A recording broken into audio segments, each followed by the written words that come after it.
Welcome to the show. Welcome to the podcast. Wherever you're listening, welcome. My name is the Honey Badger, and this is the HB RV Lifestyle Podcast. I am excited for 2023. Forgive me, I have a cold still, so my chest, I'm still coughing, I'm still sniffling, but I think you're really going to enjoy this show. So however you're listening, kick back and enjoy. It's just nothing but positive stuff today. First of all, if you're watching me on video through YouTube or TikTok or wherever you're seeing me through, I'm actually in a hotel room because if you don't know, I actually work on the road. So I do have my media company, which is DBA HBRV Lifestyle. And it just consists of my social media money, the media, the filming and the editing and the social media stuff I do for dealerships. It does everything for this podcast and eventually the radio show. But that's my business. That's kind of like my long-term, that's, hopefully I make money at this one day. I haven't made a lot right now. I make here and there little bits of money here and there. But my real job is I sell RVs, I sell travel trailers directly to dealerships. So if you haven't heard this before, it's what I do.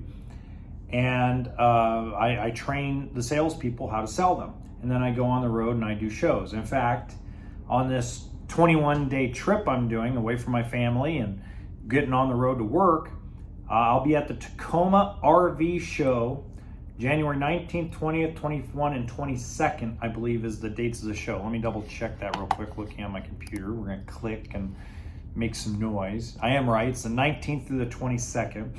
I will be there in the display with Apache campers. So, I'm on the road right now early because this week I'm stopping at my new dealership in Eugene, Oregon, where I am right now. And then I'm going to travel to Portland and go see the boys at Curtis Trailers. And then, my products now at all the Bobby Combs locations, including the new store here in Eugene. And then, I'm going to get through Idaho and Arizona. And then I got another show that is supposed to occur next week in California. That's going to be Mike Thompson's RV show in Southern California. I will be there on the lot January 11th, 12th, and 13th. If I can extend it, it'll be the 14th and 15th. So there's a lot of good shows going on. If you're in Canada, my boys at Arcan and Pulse RV in Alberta are going to be doing a couple shows this month that I won't be able to get to. And then in British Columbia, we got Fraser Way RV is going to do a dealership in Abbotsfield. So there's a lot of good stuff going on right now. Shows are very important to the RV economy because it gives the dealerships and the manufacturers a gauge on what the year is going to be like. It's hard the last couple of years because the COVID lockdowns prevented a lot of shows, so it was like shooting in the dark, and you can't really use those numbers. The one thing that a lot of people are finally starting to realize is you cannot look at 2020 through 2022. That never happens. It was like an anomaly, right? We've said that several times on this show. So what we're trying to get to is figure out, is this going to be like 2018 or is this going to be like 2019? Is it going to be like 2016 or is it going to be like 2017? And the only way to gauge that is through your participation at shows. And if you're a dealership, this is very important for you too, because this is an opportunity to kind of gauge yourself and start your projections. Because it's hard when you're slammed with inventory, okay? So here's a good example. And you guys know I hate using names, but I got to give them a shout out because they're incredible. So I'm living in the Klamath Falls area in Oregon. It's a little town called Chiloquin now. And we go into town into Klamath, and the only real RV store there that's like legitimately like what I'm used to is Fun Time RV, which is owned by the Haugen Group. Okay, great guys, amazing dudes. They are stuffed to the hilt with inventory, and it's right. We're having snowstorms left and right in the region, and it's been one of the coldest winters on record. And we've had record snow, and it hasn't even been January 15th yet, and we've had record snow. So that all being said, it's hard for them to gauge and project what they're going to order from different manufacturers, because it feels like, where is this going to land? Now, I have a feeling it's going to be more like 2018. I really do. I think retail sales are going to flatline. I think we're going to see maybe a downtick in retail sales, but I'm not thinking like 25 or 26%. I'm thinking probably, if you got to hold me to a crystal ball, I'm going to say 7 to 8% reduction in retail sales. But shipments from the factory are going to drop dramatically. I really believe it's going to drop dramatically because dealers have a lot of inventory on their lot. That's not because it's crashing, guys. I want to make sure that's perfectly understood. The market's not just going to tank and everything's going to go on sale for pennies on the dollar. But dealerships have a good amount of inventory. There are dealerships that, I'll give you an example, normally in a normal economy or even in a down economy carry 100 units in stock. Well, right now they have 150. So it's hard to project. So I believe it's just logical. I think wholesale shipments from the factories will tick up more towards the summer and fall and winter. But I think it's going to be a dramatic shift from what we experienced this year or this last year in 2022 and 2021. But all it is just correcting itself. That's what it really is doing. The dealerships, are giving away stuff at ridiculous prices, but it's just reducing their inventory down. It's just trying to get it back down to what a normal economy is. Pardon me.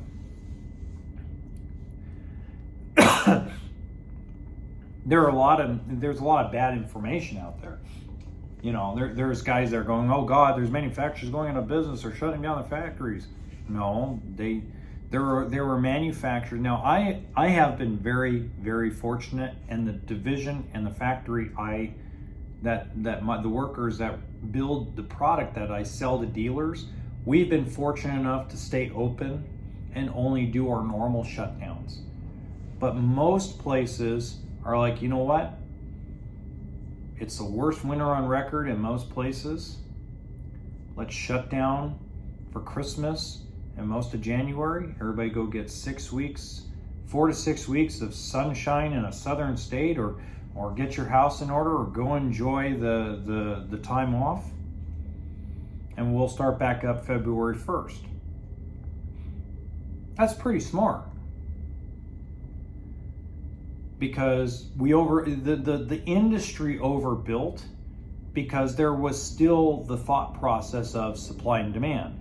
Your demand was still relatively high back in April and May of 2022. It didn't start to plummet till after summer started. When summer started and kids were out of school, it was like the RV world went to a halt. You had interest rates increasing at a dramatic pace. You had just a lot of factors that we've covered in other episodes. So show season is going to be very important, because it's going to give all the dealerships and the manufacturers, and even you, the customer, a gauge on where things are going to stand for this year. Now, a couple things that I really just need to press to is that I'm getting a lot of emails.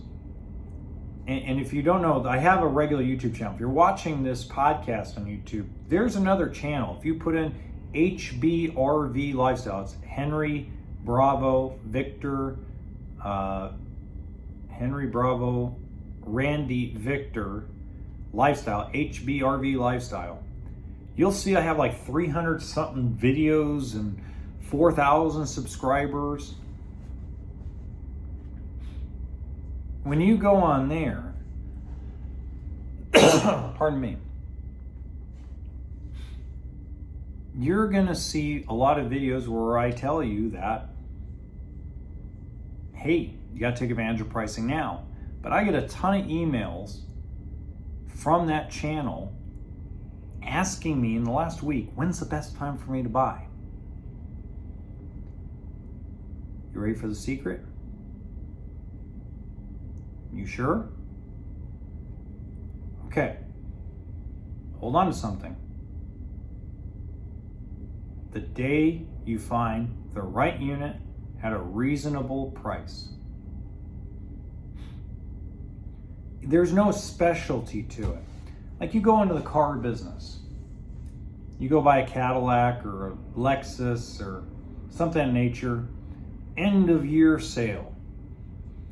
And like, okay, I bought my Hyundai Santa Fe December of 2020. Okay, it was a 2020 year model. 2021s were already out. All right. Hyundai was offering, I don't know, something stupid. It was like $5,000 off in rebates or $3,500 off in rebates and 0% interest. It was something silly. I got the stupid thing for like 20 grand out the door. And then 0% interest over 60 months. Okay. There isn't that kind of thing in the RV business. Now, dealerships are more willing to wheel and deal at a show than on the lot sometimes, only because they're trying to put numbers up. Okay? And what I mean by that is, a lot of times, the hardest part about being a salesperson at an RV lot, because I was one for a long time, is that people leave the lot to go shop other brands, other floor plans. They want to get a shopping experience. At a show, you get all the shopping experience you can get. You got almost all your dealers, all your brands that are represented in your area, all the floor plans that are available, that are being built, because not every floor plan is built. It might show up in the brochure, but it doesn't mean they build it. Okay?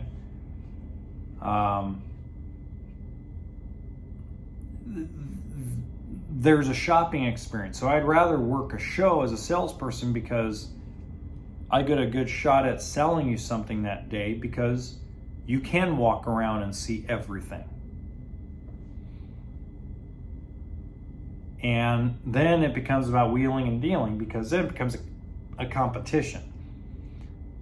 You know, if you don't think that owners and managers don't go out for beers and dinners after shows and get a little braggadocious about their day, especially if it's a good show, then you're sorely mistaken. So there's a lot of ego on the dealership side, from the salesperson to the cleaning people to it's ego in a good way. It's like more like pride more than it's ego. So like this Tacoma RV show, when I go there with Apache campers, okay, if Apache campers sells 30 units in the first day, if you don't think they're not going to be super excited on Saturday morning, and they're going to get pumped up and they're going to be more excited and they're going to feel more pride because you guys decided and chose to do business with Apache campers, well, at the lot, it's more like business as usual. So there's more, yes, there is a little more wheeling and dealing at these shows, but the reality is you'll get the same deal at the lot more than likely, but the biggest difference is when you buy at a show, you've already had all of your shopping experience. You've gone and walked around the whole bloody place and saw everything that's available. And you get to make a decision. Now, some of you, the majority of you, are going to make that decision probably after tax season, whatever the case may be. Just realize this, guys. I want to make this very clear because everybody asks me about when the best time to buy is. I want you to understand that more than likely January, I've been told by a few dealerships that I'm in contact with daily, that they are still taking losses on 2022 and 2023 inventory. They're just trying to move stuff. So if you wait, I'm going to make this very clear. It doesn't matter where you're at, from New York to Florida to California to British Columbia to Ottawa, it doesn't matter.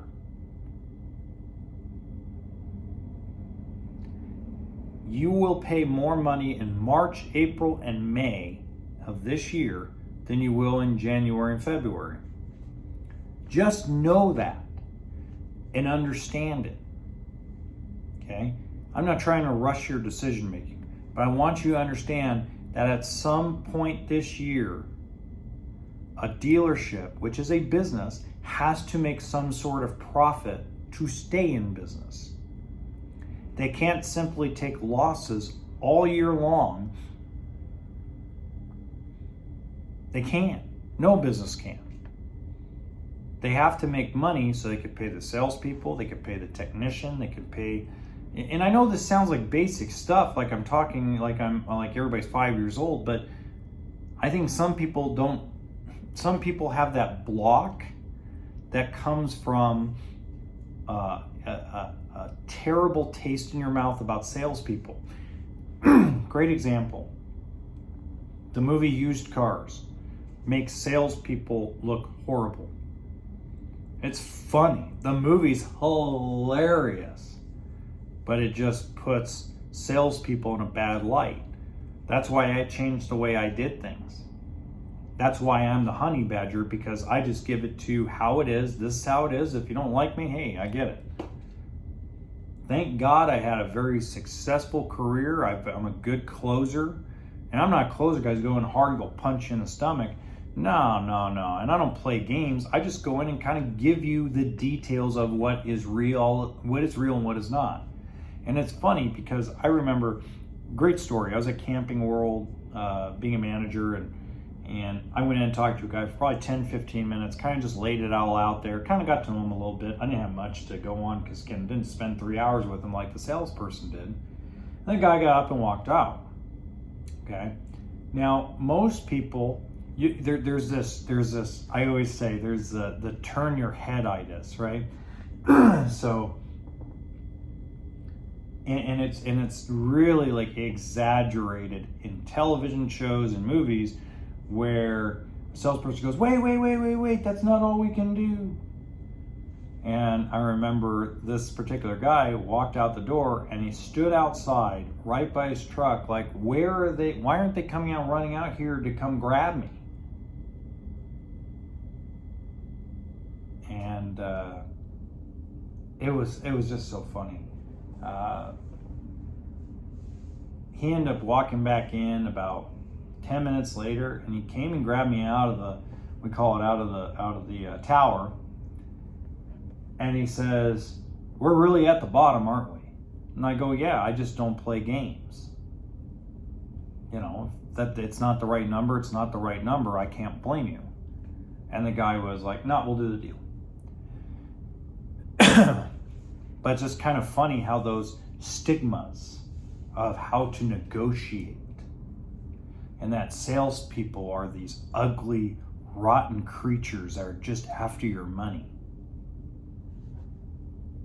Now, are there guys like that? Of course. There's guys like that in every industry, at every job. There's doctors like that. There's professors at universities like that. There's football coaches like that. Okay? Everybody has that little tiny percentage of people that you kind of make fun of in the media. Movies, TV, blah, blah, blah. The super majority of salespeople and people that work in the RV industry are just trying to make a living and pay their bills like everybody else. They just chose a profession in which they can make more money than they would working at a regular retail job at Walmart or Target or Kohl's or Macy's or things like that. They chose a commission type of job because, you know, they can work 4 or 5 days a week, 6 days a week, and afford a little bit more. They work their butts off for it. And let me tell you, most RV salespeople fail 9 times out of 10. The most successful guys in the industry fails 8 out of 10. I happen to be legendary, joking. I wasn't legendary, but I was really good at what I did, and I closed 25% of people. Now let's take that on baseball terms, okay? That means that if I succeeded 2.5 times every 10, I batted .250.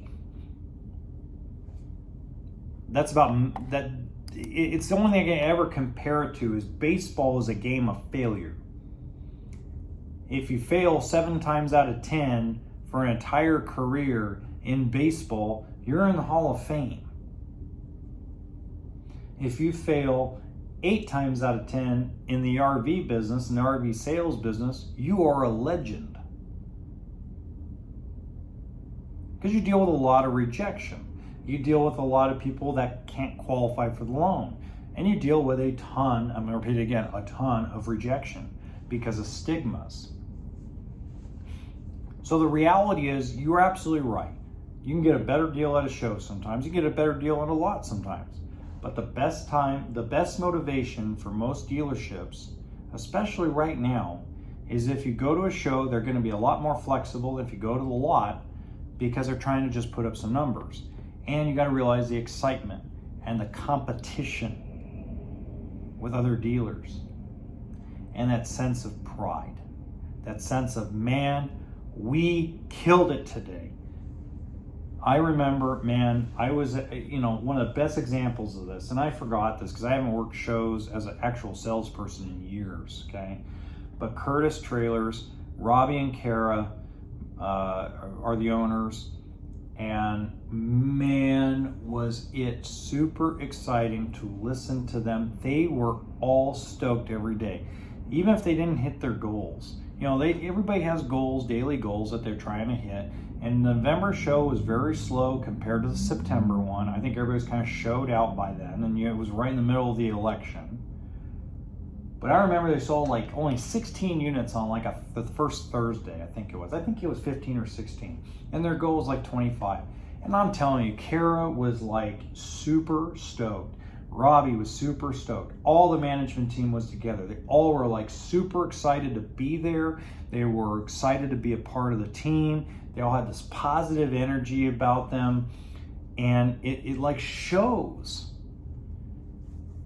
They're more willing to help people. Like, I would get a customer that had, pricing and finance questions that I can't answer because, number one, I'm not the salesperson. Number two, I don't know Oregon law or Oregon finance law. I don't know what credit unions they use. I don't know any of that stuff. But the sales guys, man, they were just, I call them on my phone and go, hey man, I got a guy that has this question. Wasn't pushy, wasn't shoving people into the coach, let's write it up. They were like, how can I help you? And they were just extremely excited. And that energy is the same at every dealership that I've been to and every show I've been to since August. So these show, if you're purchasing, if you're wondering when the best time to purchase is, if you're in the Seattle area, the Tacoma RV show would be a perfect time to buy. You can do all your shopping in 1 or 2 days and find something you like, and they're going to be excited to sell it to you. They're going to be more willing to be flexible and negotiate. They're going to be more flexible with trying to get you into the unit. If you got, you don't have the most perfect credit and you haven't watched any of my videos on my YouTube channel, they're going to be more than happy to do the best they can to get you going, because it's like, man, if we can get that person in this trailer during this show, that is a win. not only for you, the customer, a win for them, a win for the porter, a win for the mechanic, a win for the owner, a win for the manager, a win for the vendors that come in and supply them with all their parts. They're just, it's a win-win for everybody.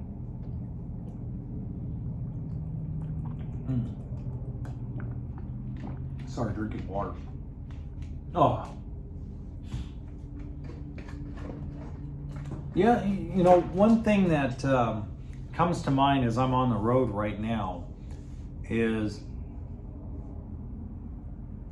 a lot of my new dealers are just simply amazing people. You know, I've been very blessed. There's an old saying. Well, that's an old saying. It's a saying that my buddy Mike tells me.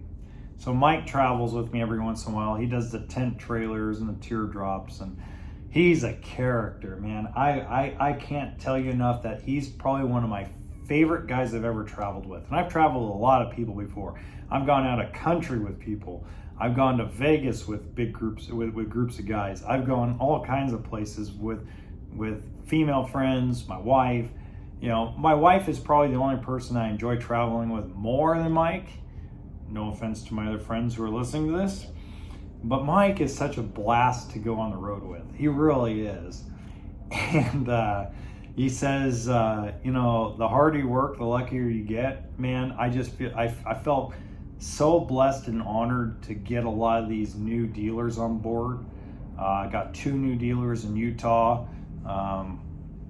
Got 2 new dealers in Arizona, a new dealer in Oregon, a new dealer in California, a new company in Washington, and 2 new locations in Idaho.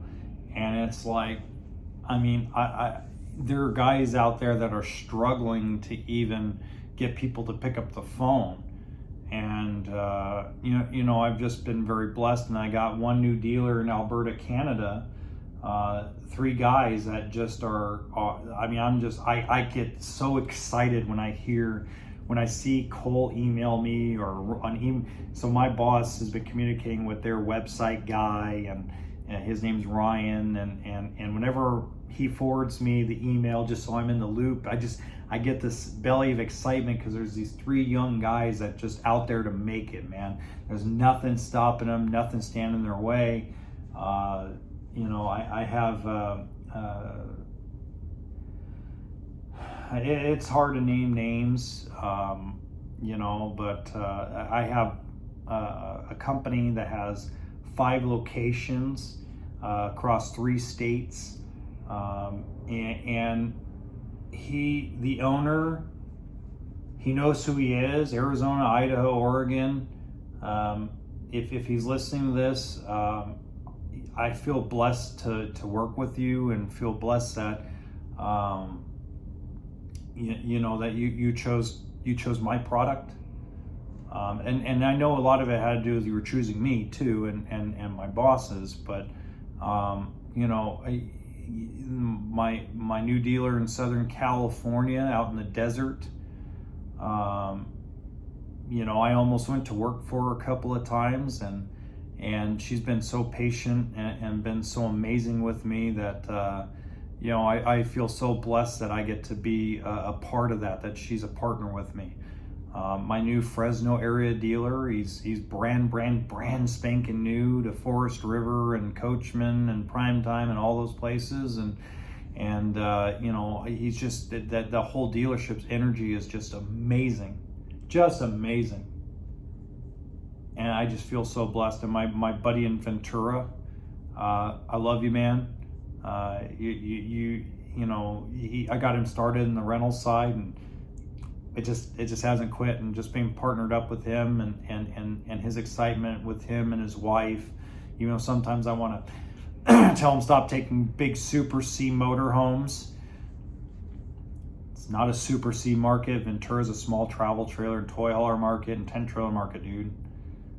Remind him of that all the time. And you know, you just get so excited about these folks, right? the dealership I'm going to the show with at Tacoma RV show, Apache Campers.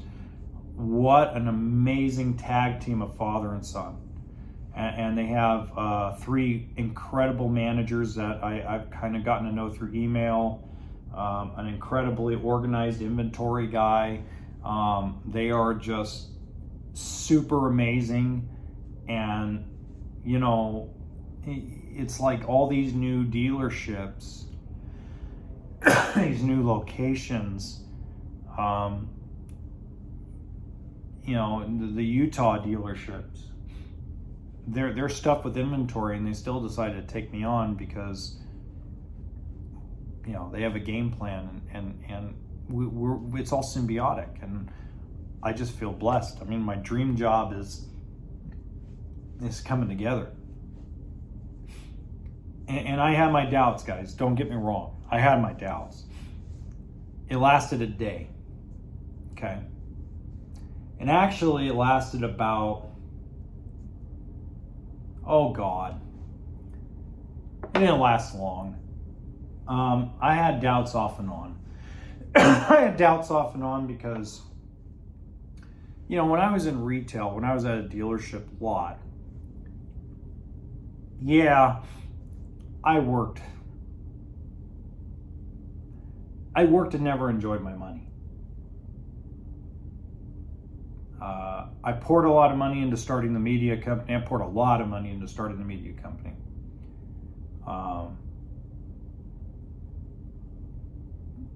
It was worth it.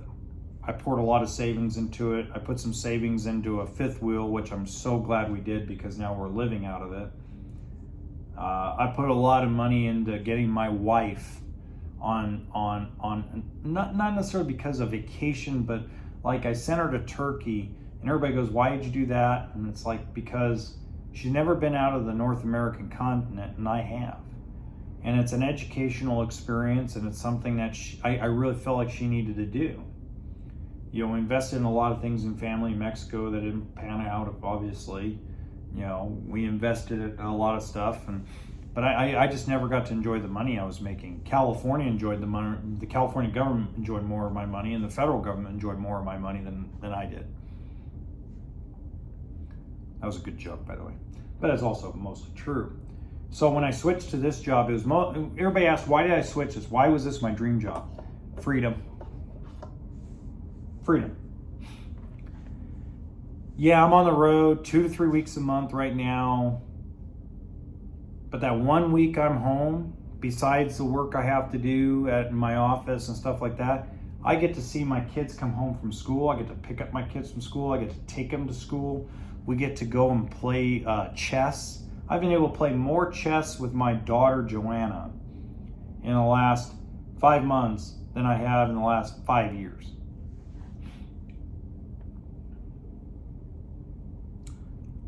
You know, I haven't bought a bottle of Captain Morgan or a 24 pack of beer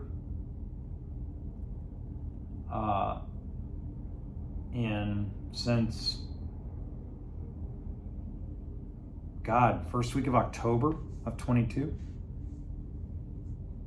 My wife said, "Hey, maybe we should pick up a bottle of Captain Morgan and get a little Coca-Cola and celebrate 2022." And I'm like, didn't feel like it. You know, being in retail, I was drinking, gaining weight, eating like crap.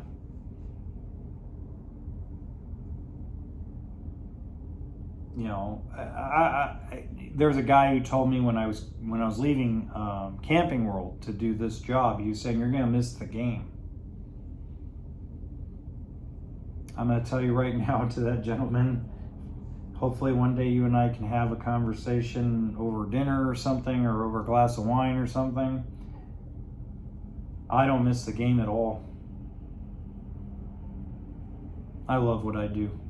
But I did have my doubts. And I had my doubts because the money. I knew getting into this, the only way I was ever going to get in this side of the business is during an economic slowdown. You know, this side of the business is very hard to get into because mostly because once guys get in, they never get out. It's very rare. So I had my doubts because at open house, at the dealer show, I call it the dealer show because it's the one time the dealer gets to be the customer and gets to be walked around and pitched and presented on all the product and everything. And one of the things I was telling my wife last week was I had my doubts because it's like nothing momentum-wise was going on. I knew all the parameters, but it's like, dude, not even anybody wants to come even really talk. I was having a tough time getting people on the phone that were already dealers. I was having a tough time because, you got to deal with a lot of the repercussions of the previous regime that I took over for. And then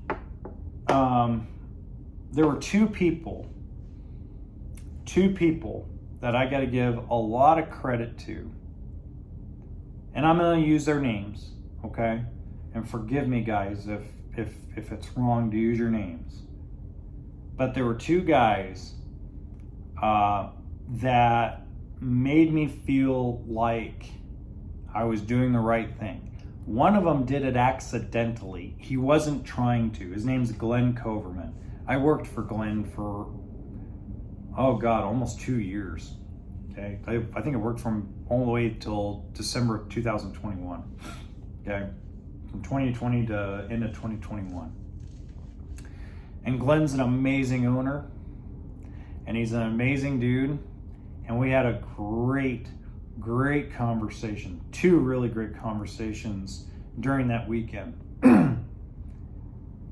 And he made me feel so good because he wanted me back. He was offering me to come back and work for him at the dealership. Well, I wasn't sure where to go. It always starts out Glenn like that. He's an amazing dude, and he knows when he sees good people and good talent, he's going to find a place for you. He's going to find a way to get you there. Okay, and he's always thinking ahead, and he's always really smart, and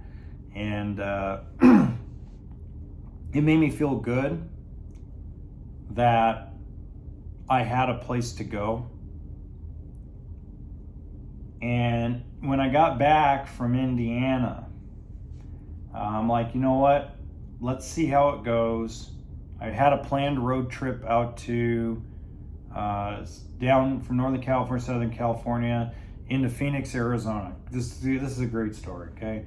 So I'm gonna go meet Tent Trailer Mike. That's what I'm calling him, okay? That's what I tell my wife I call him. I'm going down and meet Tent Trailer Mike in Phoenix, and we're gonna do all Phoenix, and we're gonna do New Mexico, and leave out of Albuquerque and fly back home.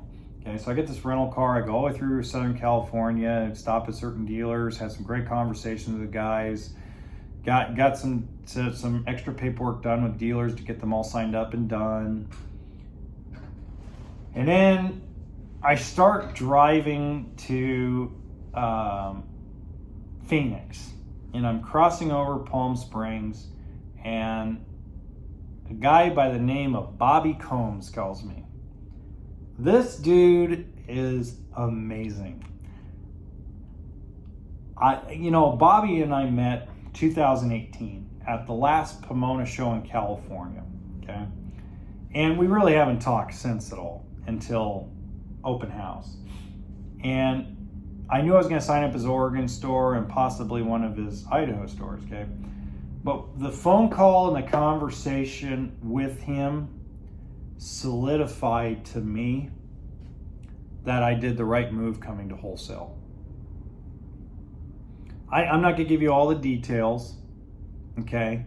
But between Glenn and Bobby, which by the way, they're pretty good friends if I remember correctly,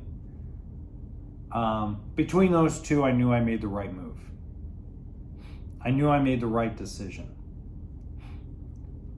And I knew I was picking the right partners and I was keeping the right people in my life. I still text Glenn off and on. I forgot to text him Happy New Year. In fact, I should do that today.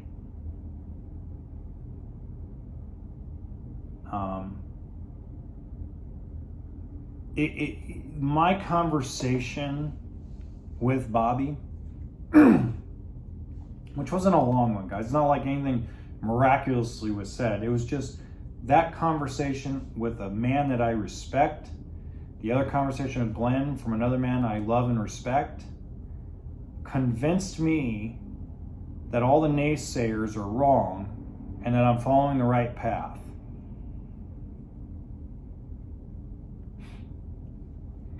And that's what Pick Your Partner was all about with Forest River and Coachman and Primetime and all those places. It was because, man, it's true that you pick the right people, it's just going to move the needle in the right direction.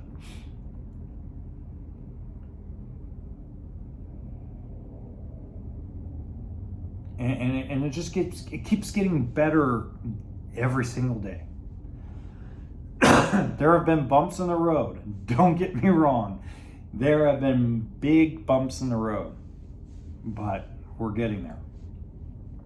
And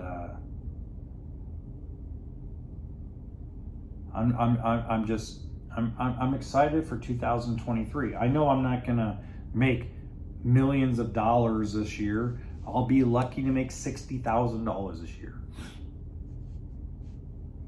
I think I'd feel blessed if I made 60 grand this year in this bad economy. And it's not a bad economy. It's an economy of overstuffed dealers that are going to sell all their inventory, but it's going to take a while, right? And oh my goodness. I appended, it's something I haven't talked about yet, but knowing that I wasn't going to make any money at all the rest of 2022, except for whatever I made here on social media, what I made on YouTube or what I made on, with the media company doing stuff for dealerships and companies. Those two conversations made it so much easier to basically leave California. Always talked about it, never did anything about it. Got the Cougar fifth wheel up to Chilliquin, Oregon, which is just outside of Klamath Falls. Moved my wife and my kids from what they're used to, which is a pool and never gets below 65 degrees, and when it is super cold, it's like, oh my God, it's kind of super cold and kind of cool, to snow-filled, ice-filled, sub-zero temperatures at night a few days out of the month, Oregon, Southern Oregon. Because we took it down from paying $7 grand a month in rent, insurance, food, gas. This is expenses that are almost impossible to get rid of. We're not talking about us going out and spending thousands of dollars and we have a BMW and a Mercedes and an Audi and no. We're talking about, we had a Mitsubishi Outlander and a Hyundai Santa Fe and rent in a 1,400 square foot condo / apartment. We had cheap furniture, mostly from the Goodwill or some kind of store, some kind of a thrift store. And it was like $7 grand a month that we're spending in California, down to $1,800 is our expenses. And it's like, I can make $1,800 a month work until we get back to making money with the company. The switch was amazing. and if you guys don't know this, there's a lot of naysayers. Most people outside of my buddy Ryan and my friend Archie and a bunch of my rep friends, from Eddie to Shauna to Archie to Ryan to Dave to Dan to Jeff to Kevin, to all of them. First phone call to me was, congratulations. because they knew I was looking for this. They're like, you made the best decision you could ever do. And of course, we're all a little worried because, hey man, it's normal to worry when you're not shipping anything. But we finally got some shipments out. We finally got some new dealers, stuff like that on my side of things. But let me tell you something. It was the best decision I ever made, was taking this job. It's given me the freedom. I have two incredible bosses that continue to evolve things and trying to make things better. No matter how many bricks in the road are thrown at us.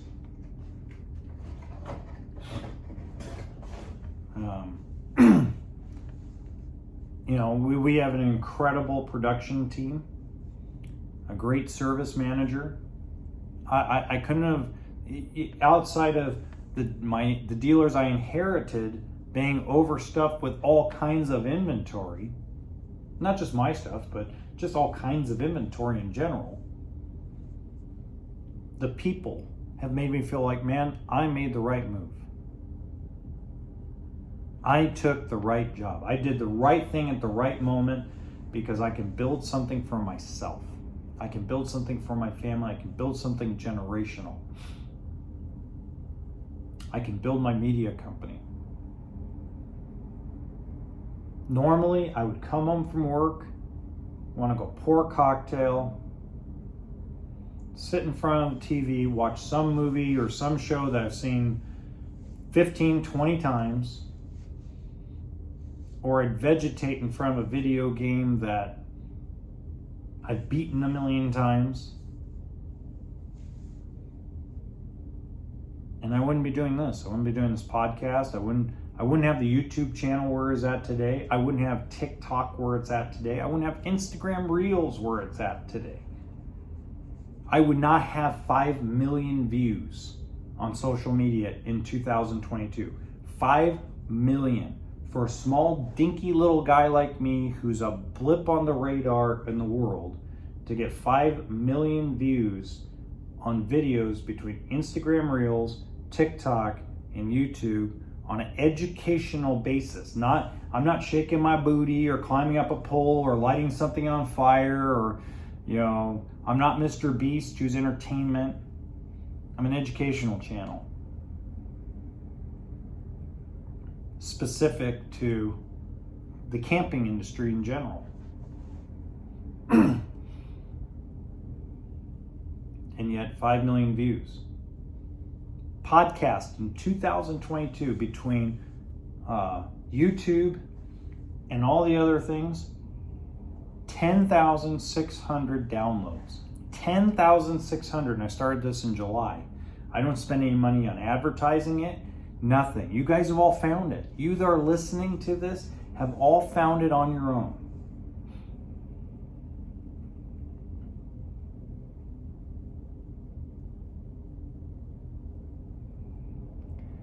It's just amazing.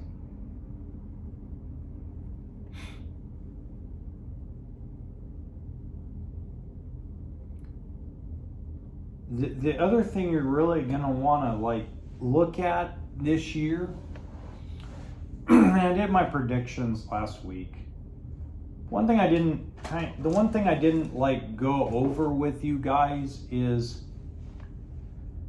just the facts of what we're gonna have to go through for the first part of 2023, and that is uncertainty.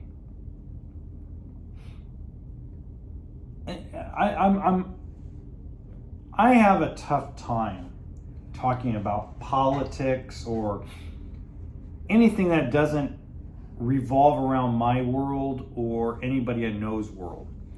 And what I mean by that is there's attention hounds, and I'm using the word hound, out there that are looking for not just attention, but they're looking for, what's the word I'm looking for? Pardon me, I'm still got my cold.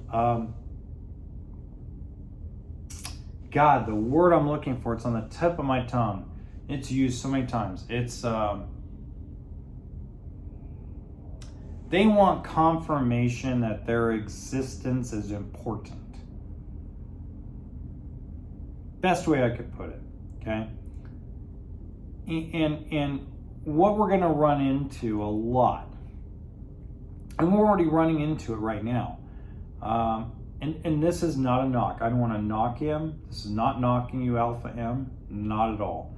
But if you look at the channel Alpha M, this guy, I found him at one of my lowest points in my life on YouTube, and he has some interesting videos about male hygiene, and he's one reason why I'm not 250 pounds, why I'm 190, 195. If I didn't find his channel, I'd probably be 250, 260 pounds right now. Okay. But I noticed something very interesting that is occurring within this small group of people. And that is this, I gotta confirm with everybody that I'm important. And that's not the way this guy was originally. And if you're listening to this, Alpha, I don't want you to take this the wrong way, because I know you probably will. Most people will. But you're not yourself. And he's not himself because you could tell by the thumbnails and the titles of his videos that every time he makes a title of a video, it always seems like, oh my God, he's gonna quit YouTube. And you click on it and it has nothing to do with that. But it's clickbait, okay? There's a lot of that going on right now. And I truly believe deep down my heart, it's not only, it reminds me a lot of these 20 Republicans, okay? It's hard not to turn on anything and not get something about the 20 Republicans rebelling against Mike McCarthy. 202 people have voted for Mike McCarthy, 20 people are holding out, and they're yelling and screaming at the top of their lungs, all this stuff, and it's like, look at me, I'm in front of the camera. Look at me, I'm the rebel. Well, a supermajority of them are all like, hey, so can we just get this over with? I mean, you're this amount of people and we're this amount of people, and let's move on. And the problem is you have, and I'm going to connect this to the RV business, okay? Because I don't want to talk about politics. I hate talking politics.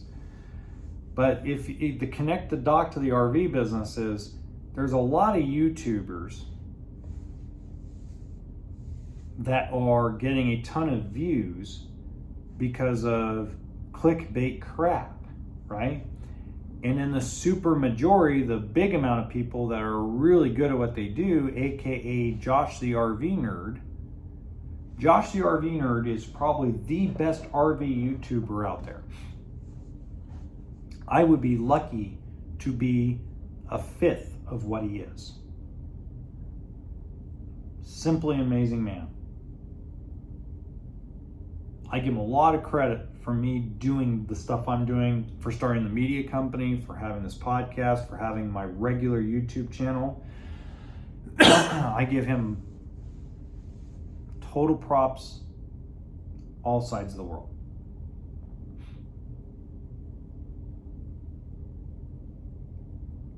And yet there are those that don't know what they're talking about.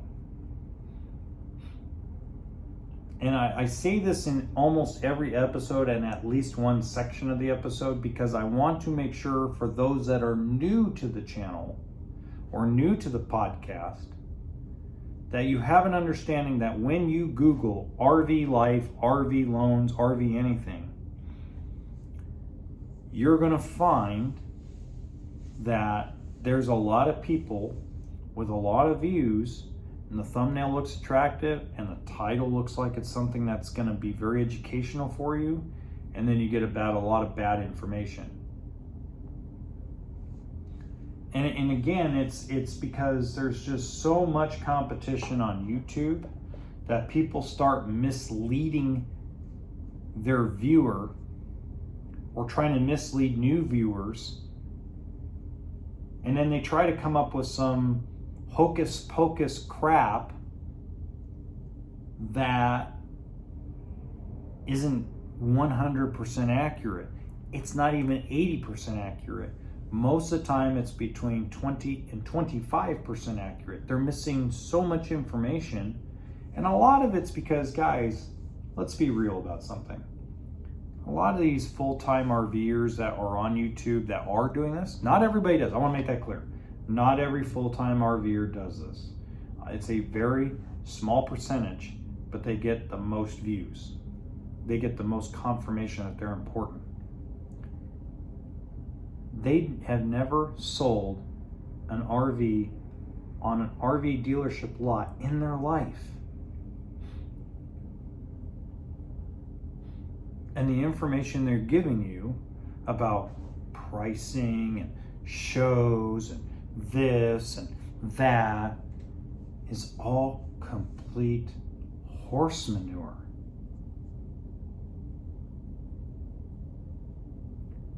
So if you're new to this, you now know that there isn't a lot of people out there that you can trust on YouTube or podcasts or TikTok or Instagram Reels. If you see a title and a thumbnail are too good to be true and it has 1 million views on it and it's been released for 3 weeks and it's an educational video about RVs, more than likely it's full of nasty, bad information. But here's the thing, I'm not everybody's cup of tea. And I've said this probably 5 of the last 7 episodes. I'm not everybody's cup of tea. You'll probably listen to this podcast one time and, oh God, I can't stand that dude. Josh the RV Nerd. I will give him Josh the RV Nerd at Bish's RV. That man is incredible. And he's almost everybody's cup of tea. And he will give you fair, accurate, and transparent information, just like I do. Just I'm the honey badger and he's the fluffy bunny. Or he's the teddy bear that you squeeze at night going, oh my God, I can't ever get tired of this thing. But that honey badger keeps biting and clawing at me. I'm kind of tired of him.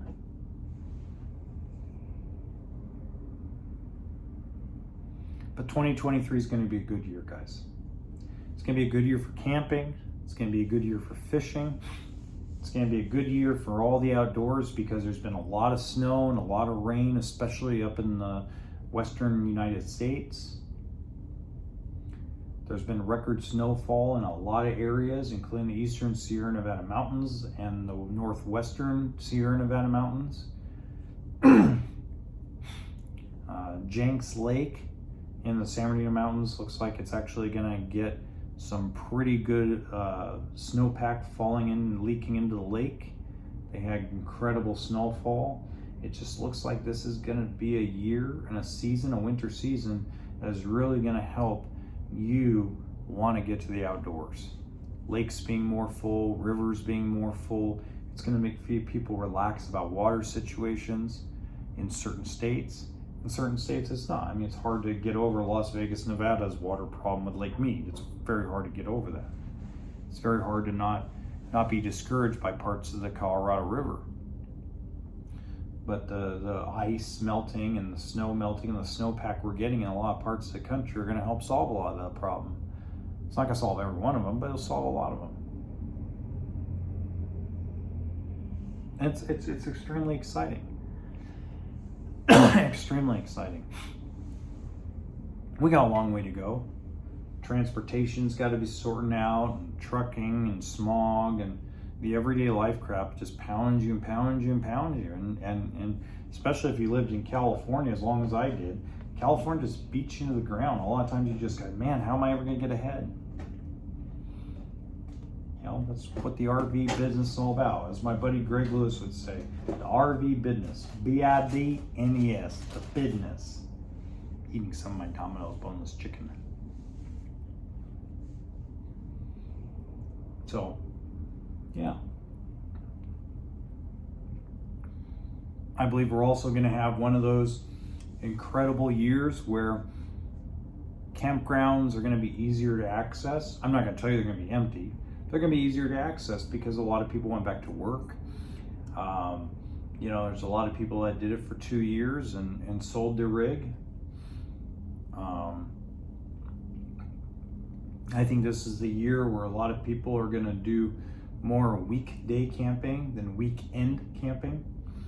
I think that a lot of companies are going to 50-50, 50% at the office, 50% at home, or 60-40, whatever that case may be. And I think you're going to see a lot more people hit the road during the week. Camp in the middle of the week, the Tuesdays, the Wednesdays, the Thursdays. I think there's going to be a lot of that. Those little changes and little things occur, over the course of this year. And I truly, truly believe that there is going to come a point in time where we're going to discover that we're not crashing. We're going to come to a point in time, and I don't think it'll happen in January, February. I think it'll happen midsummer. Midsummer, I think we're all going to wake up one day and go, wasn't this supposed to crash like January 2nd or 3rd? Wasn't it supposed to crash at the end of January? Didn't Robert Kiyosaki say that it was going to crash and by January 10th, the stock market was going to collapse? Didn't all these experts say we're going to go through a worse recession than 2008 and 9? What happened to that? Why didn't we ever go through that?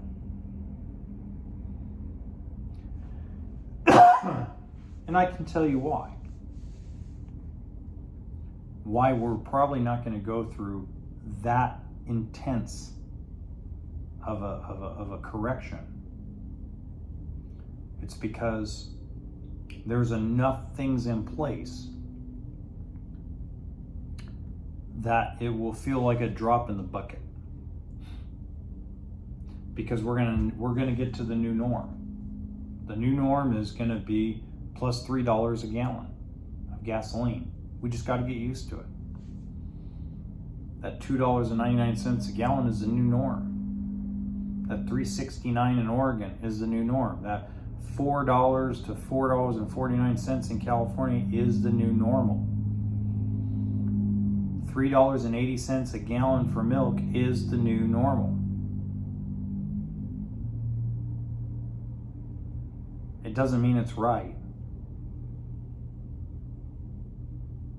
And if you want somebody to blame, if you want me to go that far into it, if you want somebody to blame, just look in the mirror. We can all blame ourselves. We didn't have to go spend money like it was growing on trees during the pandemic.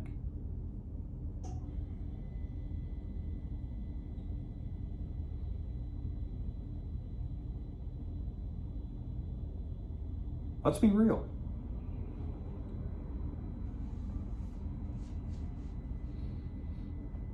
Here's an excellent one. I knew a salesperson.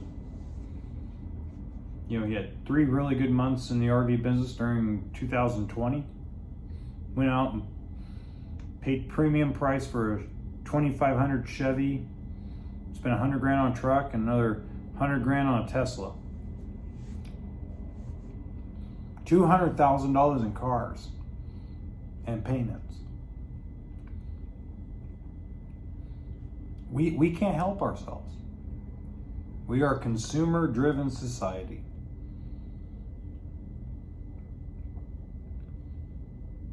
And there's nothing wrong with it. We just have to be a little more responsible about it and realize that big business didn't do this to us.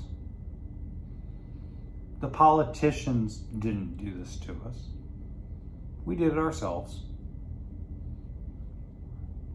So it's a new norm. If we weren't a consumer-driven society, we wouldn't have spent $20 billion on Christmas gifts on Black Friday weekend.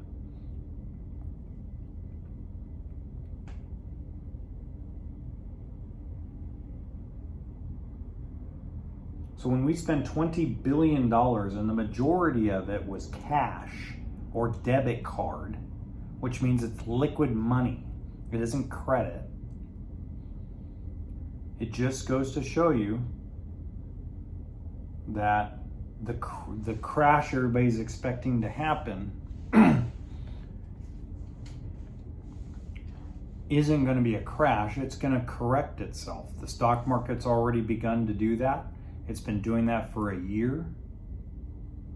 Real estate is starting to finally catch up to the stock market. But consumer goods, TVs, cars, RVs, boats, your computer, your cell phone, your loaf of bread, gallon of water, gallon of milk, they're not coming down, guys. Gasoline prices, they're staying right there, right where they're at. They're not going anywhere.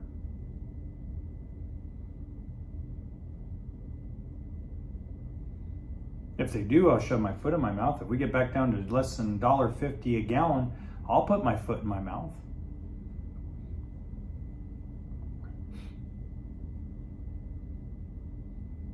But it's the new norm, guys. Housing will become affordable again, more affordable, because that's controllable.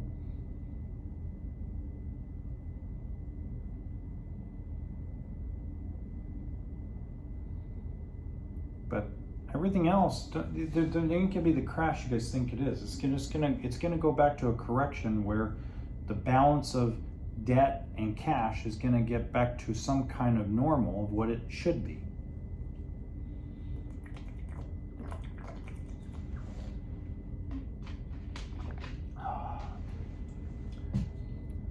Well, I'm going to bed. I hope you guys had a great New Year. And hopefully we'll see you at the Tacoma RV show.